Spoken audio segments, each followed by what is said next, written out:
क्या आपको भी लगता है कि भारत को आजादी 1947 में नहीं मिली?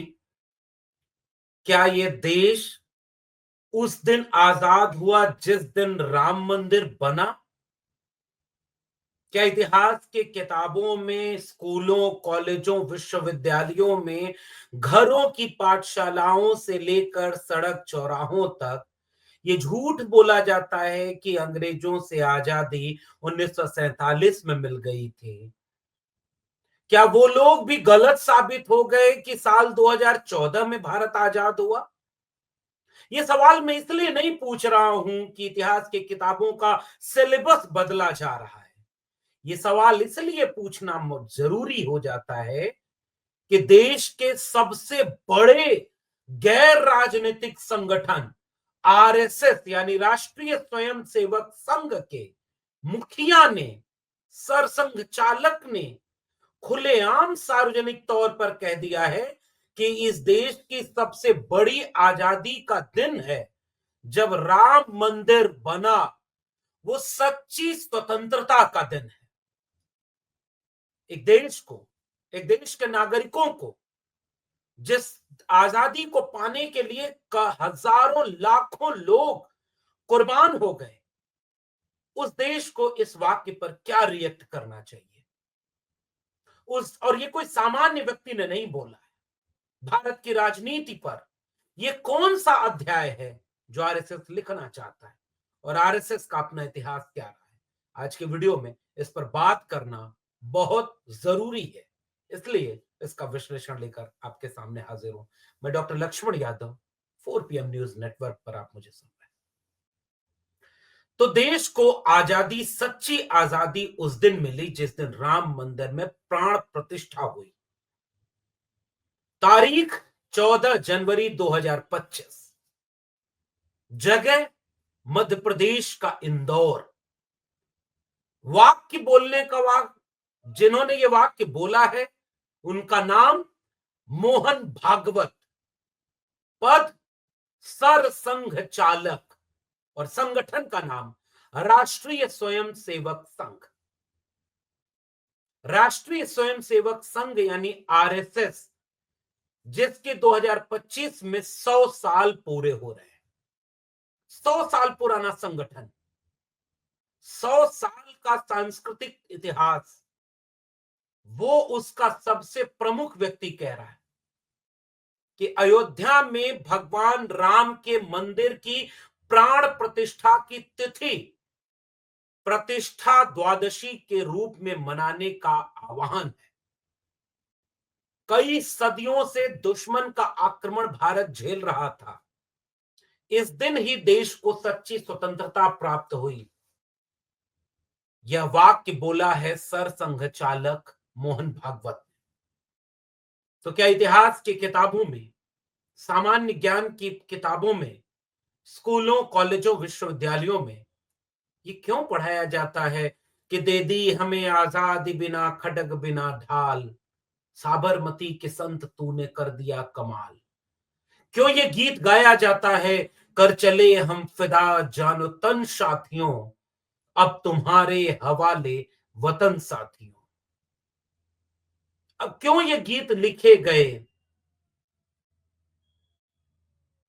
क्या हुआ नींद आई जो हम सो गए,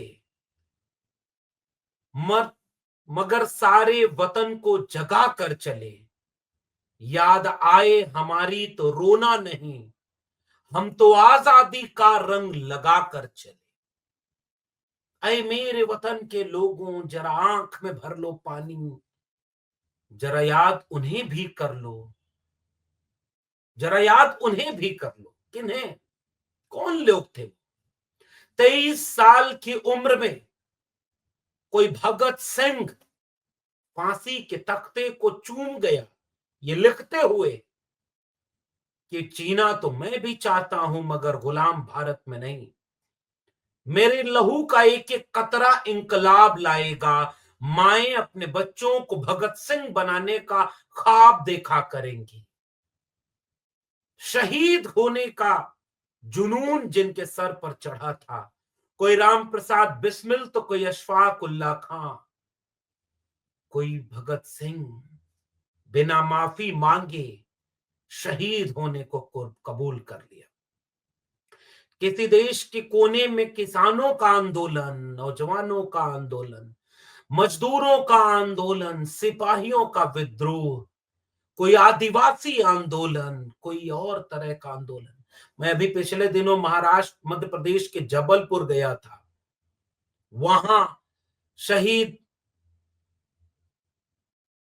शहीदों के स्थल पर गया था।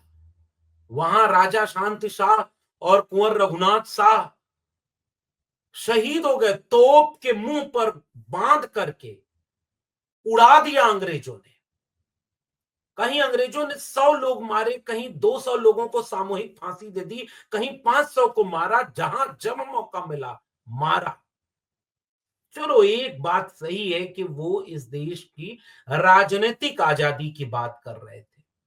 भगत सिंह पहले ही लिख गए थे कि ऐसी आजादी हमें कबूल नहीं कि गोरे अंग्रेज चले जाएं और सांवले अंग्रेजों का राज हो जाए। जब भारत आजाद हुआ तो उस समय समाजवादी सड़क पर उतर कर नारे लगा रहे थे कि देश की जनता भूखी है, ये आजादी झूठी है। लेकिन वो अर्थ अलग था। बाबा साहब डॉक्टर भीमराव अंबेडकर का बनाया संविधान लागू होने के बाद बाबा साहब भी कहे कि ये संविधान अगर लागू करने वाले लोग ठीक न हुए तो कागजों का पुलिंदा मात्र रह जाएगा। भले ही अंग्रेजों से आजादी मिली, एक राजनीतिक आजादी मिली, लेकिन सांस्कृतिक और सामाजिक आजादी राम मंदिर से कैसे मिल गई, ये बहुत गंभीर प्रश्न है।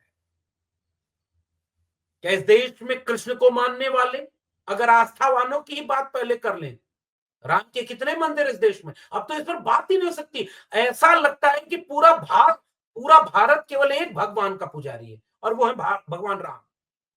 शिव कहां है? हनुमान कहां है? शक्ति कहां है? दुर्गा कहां है? काली कहां है?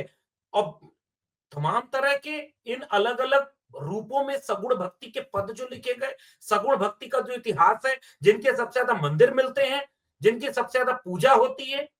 भारत अब ऐसे ऐतिहासिक सांस्कृतिक संकट के दौर में प्रवेश कर रहा है जहां एक रंग, एक पार्टी, एक विचार, एक नेता, एक चुनाव, एक झंडा, उसकी बात करने वाले एक धर्म का राष्ट्र बनाने के नाम पर सांस्कृतिक इतिहास भारत का उसे दूषित कर रहे हैं। और वो भी ये राम को इस रूप में नहीं पढ़ते, ब्रह्म राम ते नाम बड़ नम बरदायक प्रदान, निर्गुण ते ही भात पर नाम प्रभाव अपार, कहे नाम बड़ राम से निज विचार अनुसार। एक राम दशरथ का बेटा, एक राम है घटघट लेता, एक राम का सकल पसारा, एक राम सब जग से नारा। उसकी बात भी नहीं होती तो बाकी धर्मों का देश का स्थान कहां होगा? तथागत बुद्ध इस देश के सांस्कृतिक इतिहास में नहीं आते क्या? कबीर, रैदास, पलटू दादू, भीखा, बुल्ले शाह, बाबा फरीद, चोखा मेला, बसवन्ना, अय्यंकाली, नारायण गुरु से होते हुए फूले, अम्बेडकर, पेरियार, लोहिया, भगत सिंह, हजारों साल का संघर्षों का सांस्कृतिक इतिहास जो रहा, आरएसएस उस पर राष्ट्रवादी होने के नाम पर एक धर्म की एक मान्यता, एक भगवान को आरोपित कर रहा है और पूरे भारत के राजनीतिक आंदोलन को खारिज कर रहा है। 100 साल का पूरा होने के बाद आरएसएस के प्रमुख ने सीधे हमला बोल दिया भारत के संविधान पर, भारत की सांस्कृतिक विरासत पर। हजारों साल की जो सांस्कृतिक विरासत है, जिसमें प्रगतिशील चेतना है, जिसमें तर्क है, जिसमें मल मल धोए शरीर को, धोए न मल का मैल, और नहाए गंगा गोमती रहे बैल के बैल, यह भी लिखने वाला इसी देश का एक सांस्कृतिक इतिहास है। इस देश में भारत का संविधान का सांस्कृतिक इतिहास है और आरएसएस प्रमुख यह वाक्य बोलते हुए खुल करके इस देश को एक सांस्कृतिक अंधकार में झकोर रहे हैं कि 5000 साल की हमारी परंपरा क्या है और वो परंपरा हमारी अपनी है, जागरण से होगी। मंदिर बनाने के लिए जो लोग आंदोलन करने चले वो है असली राष्ट्रभक्त। मोहन भागवत क्या कह रहे हैं कि बैठकों में, कॉलेज में छात्र सवाल पूछते थे कि आपने लोगों की आजीविका, रोजगार, रोटी की चिंता छोड़कर मंदिर बनाया, तो मैं उनसे यह पूछने के लिए कहा कि तो मैंने उन्हें बताया कि यह 80 का दशक है, हमें 47 में आजादी मिली। इजराइल और जापान ने हमारे साथ शुरुआत की और कितनी ऊंचाई पर पहुंच गए। हम लोग हर समय आजीविका की चिंता करते रहे, हमने समाजवाद की बात की, हमने सारे नारे दिए, गरीबी मिटाओ से लेकर के तमाम चीजें, लेकिन क्या इससे मदद मिली? भारत की आजीविका का रास्ता भी राम मंदिर से होकर जाता है। इसलिए राम मंदिर आंदोलन पूरे भारत के आत्म जागरण का आंदोलन है। खुलेआम ये बात बोली गई, आरएसएस चीफ ने बोली है। इजराइल की क्या हालत है, इजराइल क्या कर रहा है, इजराइल की भूमिका वर्ल्ड ऑर्डर में क्या है, इजराइल के पीछे कौन कौन सी ताकतें हैं, भारत फिलिस्तीन को मदद और फिलिस्तीन का समर्थन फिर क्यों कर रहा है? क्या इजराइल बनना चाहता है भारत?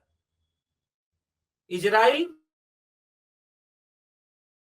उसका मूल्यांकन करेगा। और दूसरी तरफ जापान, तो जापान क्या मंदिरों के भरोसे चला? जापान तो बौद्धिस्ट कंट्री है और बुद्ध को मानने वाले लोग वहां पर सबसे ज्यादा हैं, लेकिन विज्ञान और तकनीकी का इस्तेमाल करके दो दो परमाणु बमों को झेलने वाला जापान हमारे साथ जरूर खड़ा हुआ, लेकिन उस रास्ते नहीं खड़ा हुआ जिस रास्ते भारत खड़ा हुआ था। मंदिर आंदोलन चला जापान में, राम मंदिर बना जापान में, तो बिना मंदिर बनाए अगर जापान जापान बन गया, अपनी टेक्नोलॉजी की महारत पूरे दुनिया में चालू करा दिया, तो फिर उससे इस बात का कोई तुक बनता है? कोई तर्क नहीं बचा अब इस देश के पास क्या? और आरएसएस प्रमुख इस तरह के बयान देंगे जिससे कोई मतलब ही नहीं निकलेगा। और इस तरह की बात,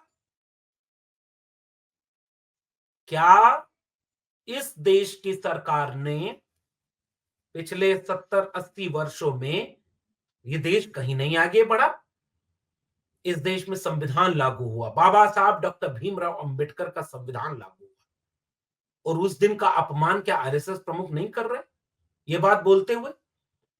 क्या संविधान विरोधी ये फिर से साबित नहीं हो रहे? ये वही लोग हैं जिन्होंने संविधान बनने के समय संविधान का विरोध किया था, कभी माफी नहीं मांगी, याद रखिएगा। ये कहते हुए विरोध किया था कि भारत के संविधान में कोई भी चीज भारतीय नहीं है, विदेशी है, भारतीय तो मनुस्मृति है, मनुस्मृति को लेना चाहिए था। ये वही लोग हैं जिन्होंने बाबा साहब डॉक्टर भीमराव अंबेडकर की शव यात्रा निकाली थी। ये वही लोग हैं जिन्होंने भारत के संविधान को बदलने के लिए 1952 में, 83 में, 93 में लगातार सम्मेलन की अभियान चलाया। ये वही लोग हैं जो भारत के संविधान में समानता और न्याय देने का विरोधी हैं। ये वही लोग हैं जिन्होंने बंच ऑफ थॉट में लिखा कि आरक्षण नहीं होना चाहिए, इस देश के दलितों पिछड़ों को मिलने वाले आरक्षण को बंद करना चाहिए और केवल ईडब्ल्यूएस आरक्षण यानी आर्थिक आधार पर आरक्षण होना चाहिए। ये वही लोग हैं जो मंदिर को रोटी और रोजगार का साधन मान रहे हैं कि राम मंदिर बनने से इस देश में रोजगार का संकट मिट जाएगा, राम मंदिर बनने से यह देश जापान के आगे निकल जाएगा। कल्पना करिए, एलन मस्क अमेरिका में बैठ करके एक ऐसा रॉकेट बना रहा है जो लॉन्च जिस जगह से कर रहा है वो मिशन पूरा करके वापस उसी जगह पर आ रहा है। दुनिया को अपने टेक्नोलॉजी और पूंजी के गठजोड़ से वो नियंत्रित करने के लिए इलेक्ट्रिक व्हीकल से लेकर के स्पेस टेक्नोलॉजी तक पे कब्जा कर रहा है, और हमारे यहाँ कुंभ नहाने से मुक्ति मिल रही है। हमारे यहां अभी भी उसी को प्रचार कर रही है। हमारे देश की सरकारें किस बात का प्रचार कर रही हैं? इस देश में कबीर ने लिखा है, गंगा नहाने से जो नर तरे तो मछली न तरी जिसके गंगा में ही घर है। नहाए धोए क्या हुआ, जो मन मैल न जाए और मीन सदा जल में रहे, धोए बास न जाए। कल्पना करिए कि आध्यात्मिक रूप से, सांस्कृतिक रूप से जो इतिहास भारत का है उसको भी आरएसएस प्रमुख ने चुनौती दे दी है। इस देश में सामाजिक न्याय की लड़ाई लड़ने वालों को भी चुनौती दे दी है। ये वही लोग हैं जो संविधान विरोधी रहे या अंग्रेजों से माफी मांगने वाले लोग रहे, और अब देश की आजादी, कुर्बानी क्या इतिहास की किताबों में नहीं पढ़ाया जाएगा कि भगत सिंह, सुखदेव, राजगुरु ने जलियांवाला बाग में क्या हुआ, भारत छोड़ो आंदोलन में क्या हुआ, बाबा साहब अंबेडकर ने संविधान क्यों बनाया, संविधान में सबको अधिकार क्यों मिला, उसके पहले अधिकार क्यों नहीं मिला था, वोट डालने का अधिकार सबको था क्या, ये वो बातें अब के इतिहास की किताबों से बदल जाएंगी, बिल्कुल बदली जाएंगी।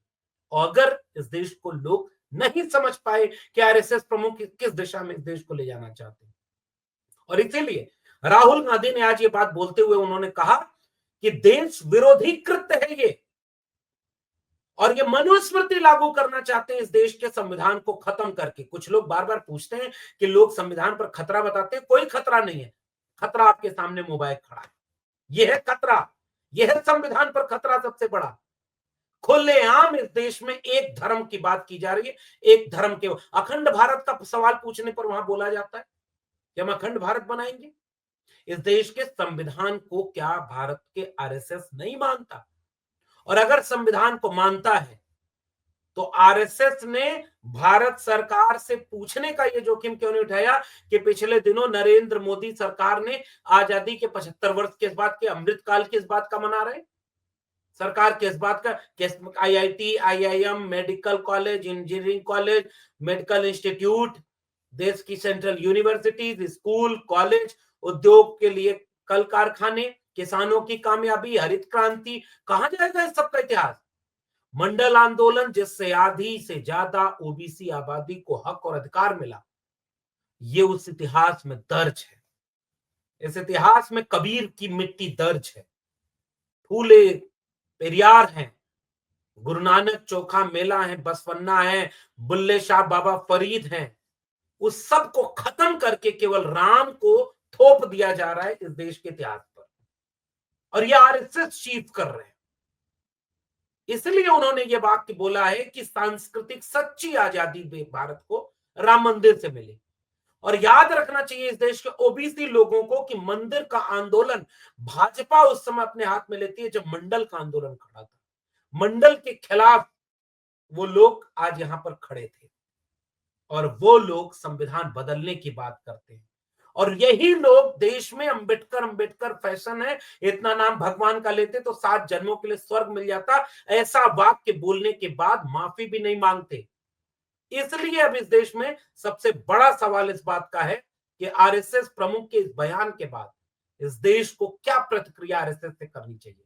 इस देश के दलितों, पिछड़ों, आदिवासियों को आरएसएस प्रमुख के इस बयान पर क्या सोचना चाहिए, इस देश के नागरिकों को क्या सोचना चाहिए, आपसे भी मैं पूछना चाहता हूं। नीचे कमेंट बॉक्स में जरूर बताइएगा।